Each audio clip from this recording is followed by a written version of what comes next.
5,000 years ago, the people of Kemet wrote down what they believe happened at the moment of death. Most of that map has been lost. What survives is more practical than you have been told, and it is happening to you right now. This is not a video about an afterlife. This is a video about a ceremony that the people of Kemet documented in extraordinary, almost forensic detail.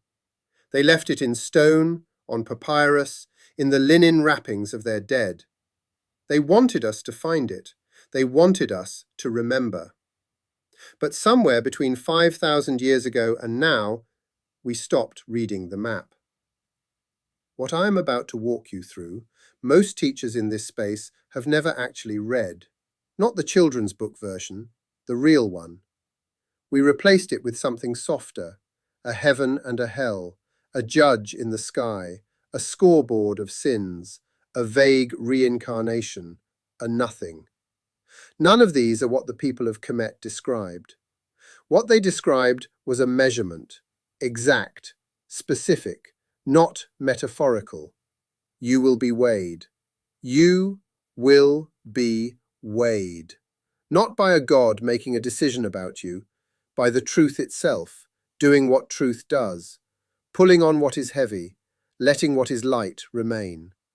And the part of this that has been hidden, almost deliberately, I think, is that the weighing is not waiting for the moment of your death. The scale is already on.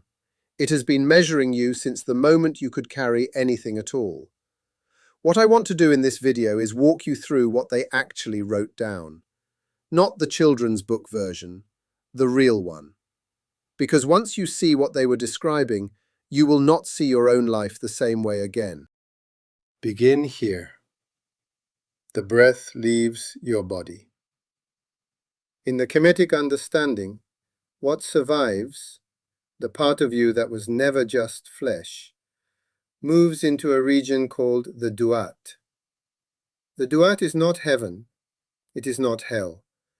It is a passage, a landscape of trials, and at the end of the landscape there is a hall, the hall of two truths. You enter it alone. And here is where the texts get specific, almost forensic. Watch the detail. Inside the hall, 42 divine judges sit in 2 rows along the walls. Each judge is responsible for one specific dimension of human conduct. One for cruelty, one for theft, one for false speech, one for refusing the hungry, one for each of the major ways a heart can become heavy. You stand before them, and one by one you speak. The people of Kemet called these the negative confessions. You name what you did not do. I did not steal. I did not lie. I did not cause pain. I did not turn away from the suffering of others. I did not destroy what was sacred to another. I did not corrupt what was clean. 42 of these, each one stripping away one possible weight from the heart. But this is just the speaking, the naming. The court is hearing you. Then comes the measurement. Anubis steps forward, the jackal-headed god of the dead, the keeper of the threshold. He places your heart on one plate of a great golden scale. On the other plate, he places a single feather, the feather of Maat. Maat herself stands beside the scale. She is the goddess, but to call her a goddess almost misses the point. She is the principle of truth itself given form, of cosmic order, of right measurement.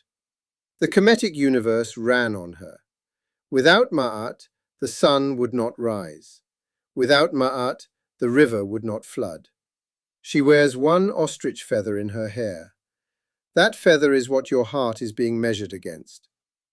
Most retellings stop here. The next part is what makes this ceremony different from every other afterlife story you have ever heard. And behind the scale, behind the entire ceremony waits something else. Amit, the devourer. A creature with the head of a crocodile, the front of a lion, the back of a hippopotamus. 3 of the most lethal animals known to the people of Kemet, combined into one waiting hunger. She watches the scale. If your heart is heavier than the feather, she eats it, and the part of you that was you ends. This is what they wrote down. This is the map. Now let me show you why most modern people fail this scale long before they ever reach the hall. What weighs the heart down? The people of Kemet were specific, so let me be specific. 5 things make the heart heavy. They are not sins in the moralistic sense. They are simply weights, accumulated material that the heart has been holding instead of releasing. I will name all 5, but the 5th one is the one that traps most modern adults, and almost no one teaches it. Stay with me for that. The first is stored regret. Every act you should have done and did not do. Every word you should have spoken and swallowed. Every door you should have opened and walked past. These do not disappear. They settle into the chambers of the heart and they wait.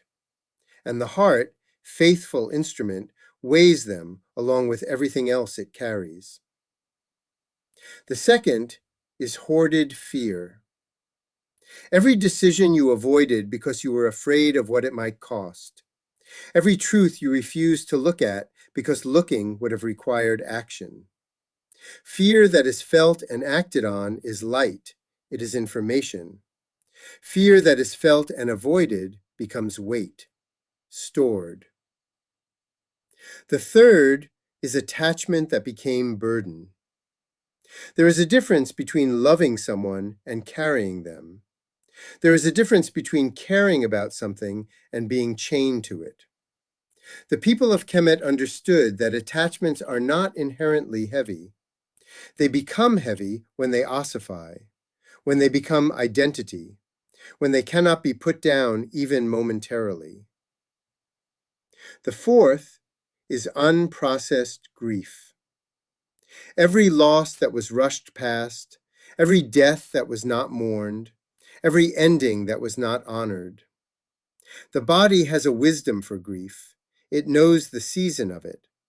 The modern world tells you to be done with grief in a week, in a month. The heart, ignored, carries it for a lifetime. The fifth, and this one most people miss, is identity stories that were never yours. Who told you who you are? Most of who you think you are was assigned to you by family, by culture, by an early wound, by a teacher's offhand sentence at age 7. You have been carrying it ever since. The heart cannot tell the difference between truth and assignment. It just carries. These 5 weights are why most modern hearts cannot pass the scale. It is not because modern people are bad. It is because no one has taught them what they have been carrying, and no one has taught them how to put it down. Now here is where most modern retellings of this ceremony go wrong. They look at the feather and they think, a feather is light, so the heart only has to be very light, so the test is easy. Make your heart light and you pass. This is exactly backwards. Here is what the modern minimalists got wrong, and it costs them more than they know. The feather of Maat is not just any feather. It is the feather of truth itself. Truth has a specific weight, not 0, not negligible, an exact weight. The weight of what is actually real, accurately measured, fully felt, completely carried. The heart that passes the scale is not lighter than this feather. It is equal to it, exactly equal. This is the part the modern teachers cannot quite reach. The instruction is not feel less. The instruction is not care less. The instruction is not detach from everything and float free. The instruction is feel exactly what is true. Carry exactly what is yours. Release exactly what is not. A heart that cared about nothing, that loved nothing, that committed to nothing, that grieved nothing, is not a light heart. It is a collapsed heart. It is a heart that has given up the work of accurate measurement, mistaking emptiness for clarity. And that heart fails the scale just as completely as the over-full one. The empty plate does not balance against the feather either. It just sits there, registering nothing. This is the precision the people of Kemet built their entire civilization around. Not detachment, not indulgence, right measure. You will see this called Maat throughout the surviving texts. The word means truth, balance, justice, and cosmic order all at once, because in the Kemetic understanding, those are the same thing. And what passes the scale is the heart that has been calibrated to it. There is a phrase you have heard. Maybe you have said it. I feel dead inside. In the Kemetic understanding, that phrase is not a metaphor. It is a diagnosis. Most modern adults are walking around with hearts that have already failed the scale, not at some future moment of death, now, today, as we speak. Let me show you what failed scale hearts look like in the living. I am going to name 4. You will recognize at least one, maybe in someone close to you, maybe in yourself. There is the one who carries status as identity. The work is the person. The title is the person. Strip the title away and there is no one underneath. Their heart fails the scale because almost nothing on it is theirs. It is borrowed from a job, from a culture, from an external system that will not love them back. There is the one who carries numbness as protection. They were hurt once, and they decided never to feel that much again. So they turned the instrument off. They look composed. They are efficient. They are well liked. And inside the scale registers nothing. Empty plate. Failed weighing. There is the one who carries grievance as identity. Something was done to them. The doing was real, but they have built a self around it that cannot exist without the wound. Their heart is so weighed down by stored injury that the feather cannot move on the other plate. There is the one who carries performance as life. Every action is for an audience. Every word is calibrated for reception. They have not had an honest internal measurement in years. The heart, when consulted, returns a story rather than a truth. The feather slides away. These people are not dead, not technically, but the part of them the Kemetic ceremony was designed to weigh has already failed the scale. This is why the ancient warning was not really about death. It was about this walking around state of carrying so much false weight that the soul has, in a real sense, already departed, and the body continues out of momentum. The Kemetic teaching was not, prepare for the day of death. It was, do not die while you are still alive. I want to bring this out of the ancient frame for a moment, because the match between what they wrote 5,000 years ago and what modern people actually report at the end of their lives is too clean to be a coincidence. You need to see it.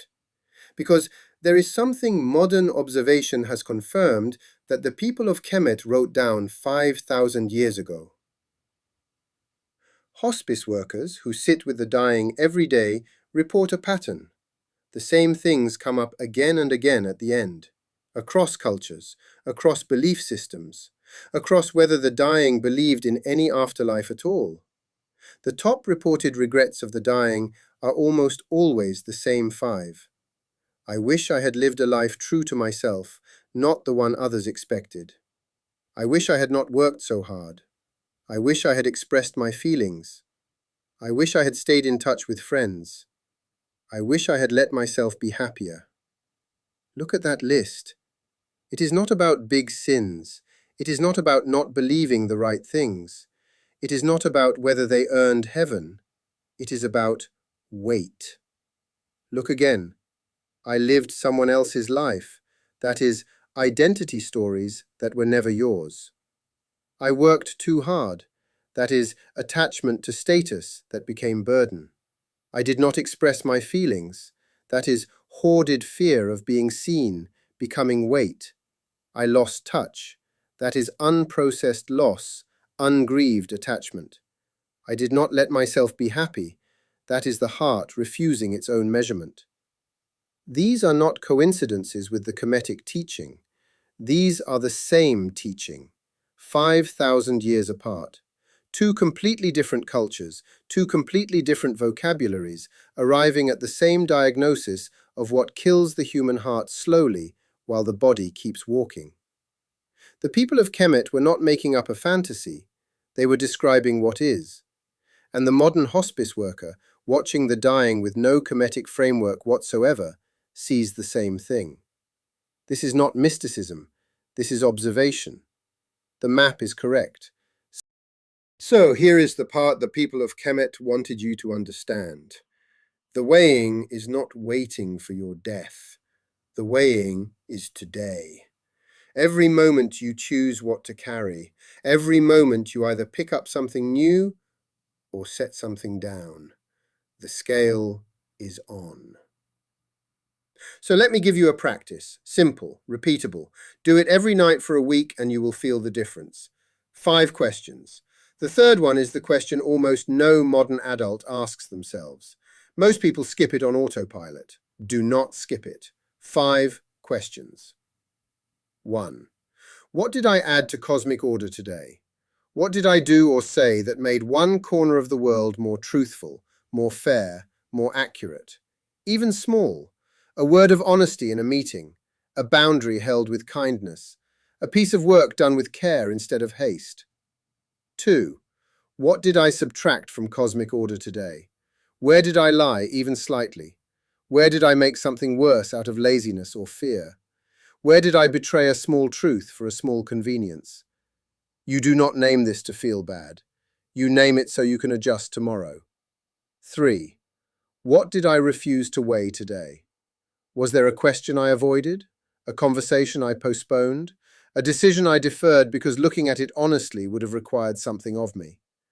The avoided weighing is its own weight on the heart. 4. What did I carry today that was not mine?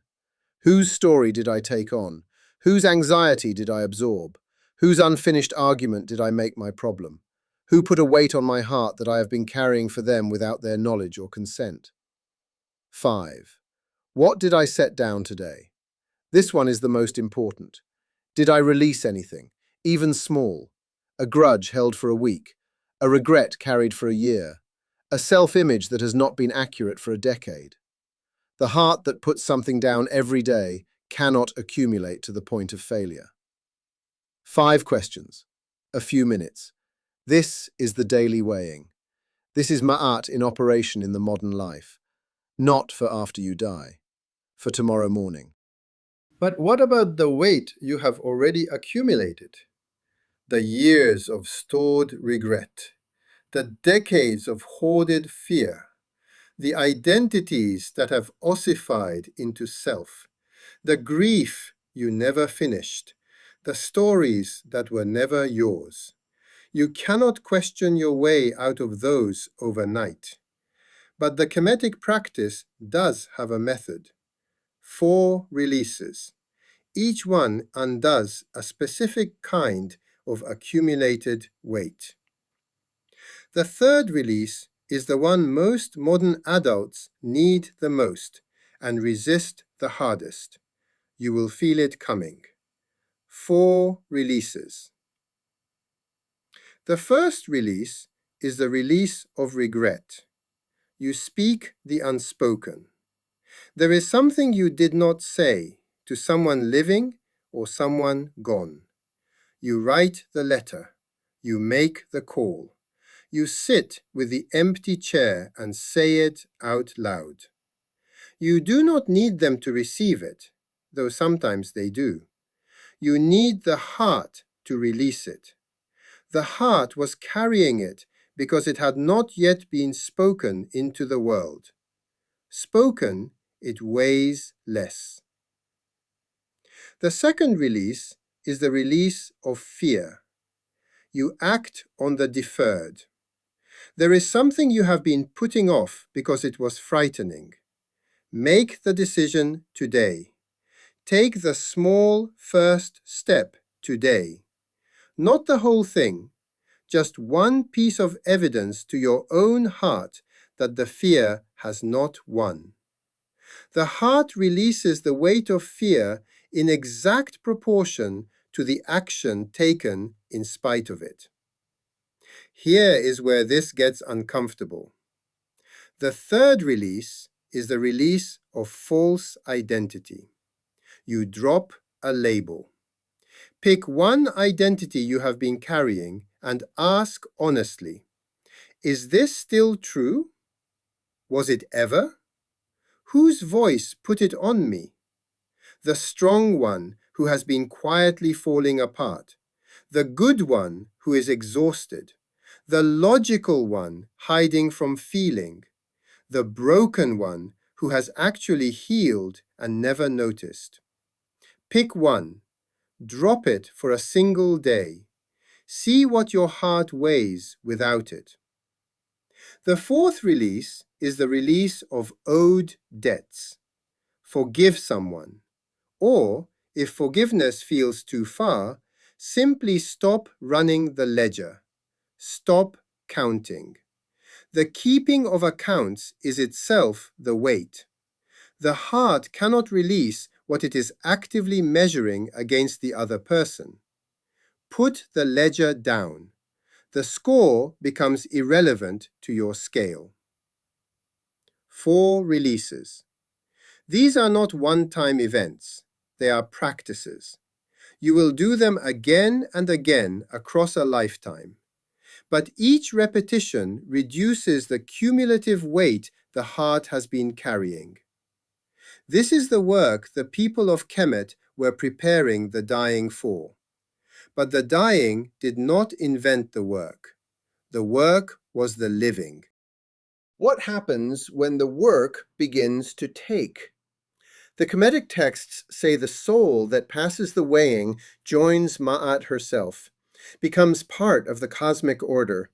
The exact translation is true of voice, a strange and beautiful phrase.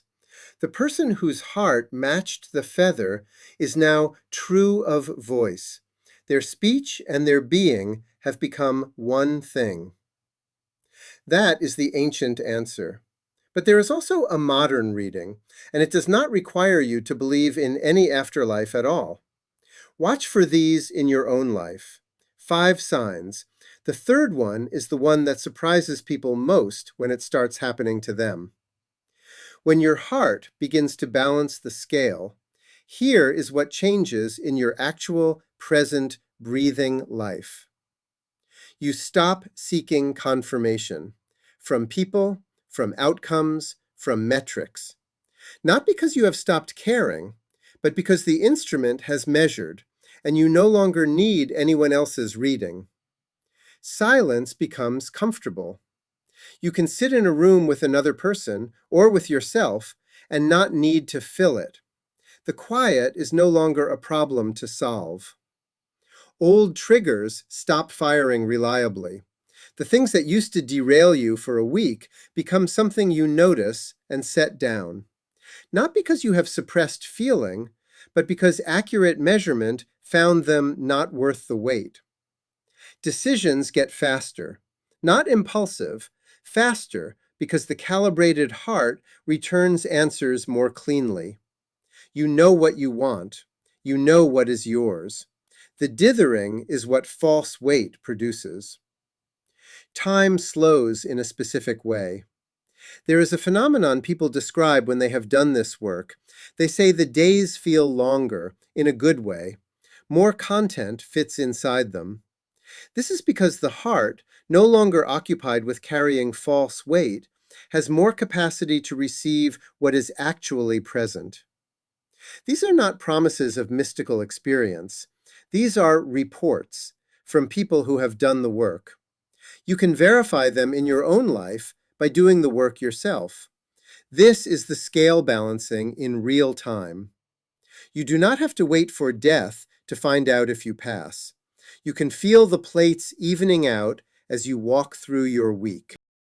Here is the hard truth most modern teachers will not say out loud. There are two deaths, and one of them happens long before the bodies. Most people miss it entirely. That is what I want to talk about now. The first death is the death of the heart, the moment when the instrument stops measuring, when the carrying becomes mechanical, when the days repeat without registering, when the inner observer goes quiet for so long that you forget there was ever one watching. The second death is the death of the body. The breath leaves. Most people die the second one first. Most people die the second one decades first. They walk around for 10 years, 20 years, 30 years, with hearts that have already failed the scale. The body keeps moving. The bills keep getting paid. The relationships continue out of momentum. But the part of them that the Kemetic ceremony was designed to weigh has already left. This is the warning. This is the warning the people of Kemet wrapped inside the death ceremony. The death ceremony was not really about dying. It was about not dying while alive. It was about keeping the heart awake long enough that by the time you finally reached the Hall of Two Truths in body, you had already been balancing the scale every day for decades. The Kemetic person who feared the ceremony was the one who had been postponing the work. The Kemetic person who had done the work approached the hall almost casually, because they knew what their heart weighed. They had been weighing it themselves.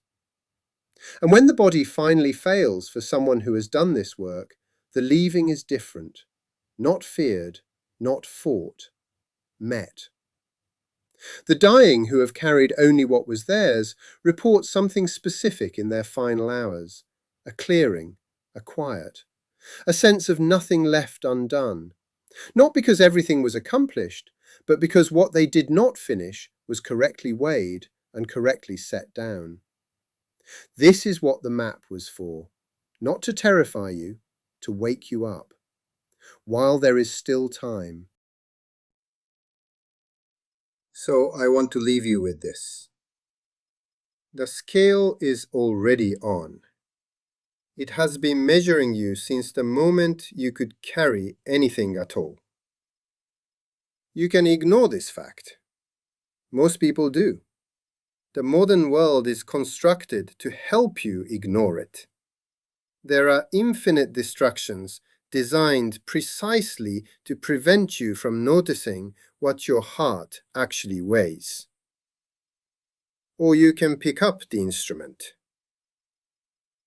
Here is the practice that everything in this video reduces to. 6 lines. Do them daily. Watch what your heart begins to weigh. Carry only what is yours. Release what is not. Speak the unspoken. Act on the deferred. Drop a label that was never true. Set down the ledger. This is the daily practice. This is what the people of Kemet were transmitting across 5,000 years of stone and papyrus. Not a religion, not a fantasy, a method. The weighing is not waiting. The weighing is now. What you are doing today is what your heart is carrying tomorrow. What you set down today is what you will not have to face in the hall.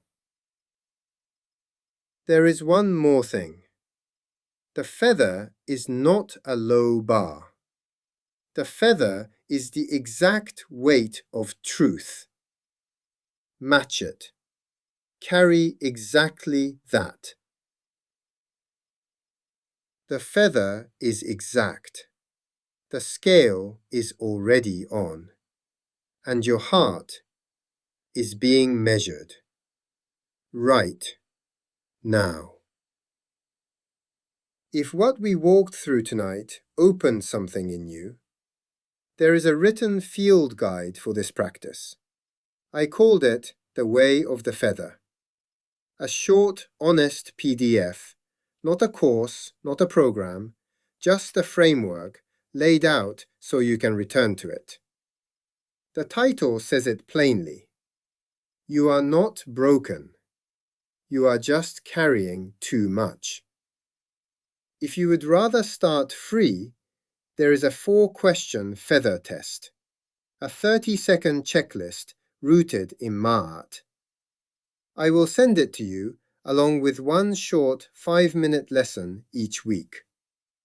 Whichever door you walk through one. Both links are in the description. The scale is already on. The feather is exact.